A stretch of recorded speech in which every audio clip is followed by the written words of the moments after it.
Assalomu alaykum. Bugungi mavzumiz saboq olishni o'rganamiz.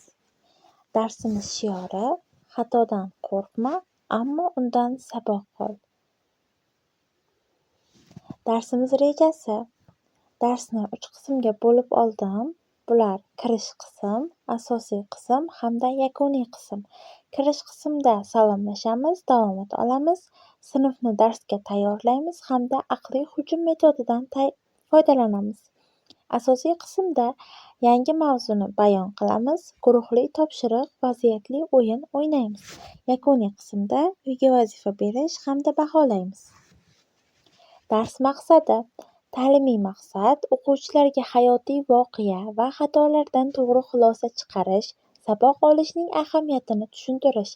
Tarbiyaviy maqsadi: o'quvchilarda o'z xatti-harakatlariga tanqidiy qarash, xatoni tan olish va uni takrorlamaslikka intilish fazilatlarini shakllantirish.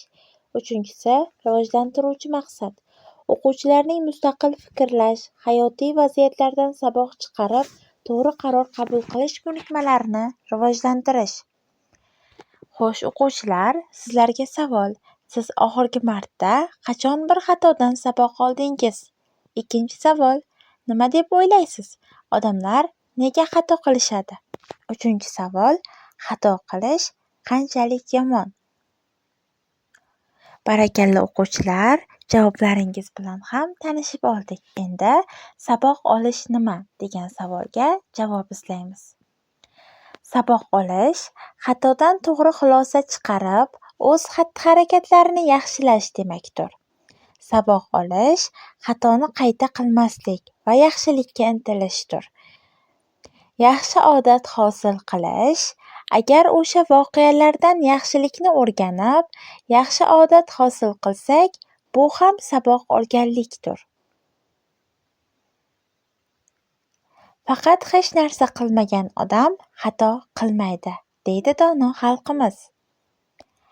Biz xato qilganimizda noqulay ahvolga tushamiz va bu bizga yoqmaydi. O'zimiz uchun zarur biror ishni qila olmasak, bundan tushkunlikka tushamiz. Harakat qilishning foydasi yo'q degan xayolga ham boramiz. Aslida bu biz o'ylaganchalik yomon emas. Inson ham qachon noumid bo'lmasligi kerak.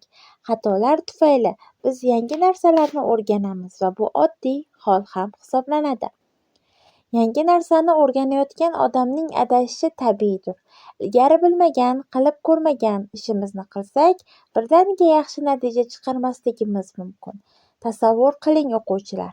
Muz ustida uchishni o'rganayotgan odam avvaliga ko'p qoqiladi, toyib yiqiladi, lekin tinmay mashq qilaversa, bir kun kelib murakkab va chiroyli sakrashni amalga oshirishni o'rganib oladi.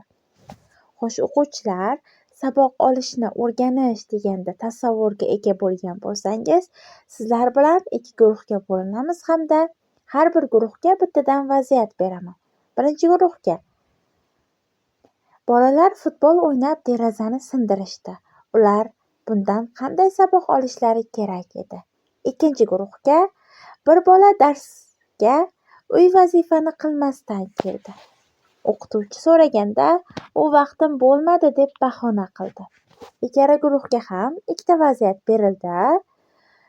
Shu voqealardan qanday xato qilganligini topishlari hamda guruhimiz bilan muhokama qilgan holda bola bunda qanday saboq olishi kerakligini aytib berishlaring kerak bo'ladi. Uyga vazifa qilib esa men qanday saboq oldim degan savolga 4 ta voqea, 4 ta o'sha voqeadagi xato hamda 4 ta voqeadagi xulosa, ya'ni saboqimizni yozib kelish uyga vazifa qilib topshiriladi. Bugungi darsda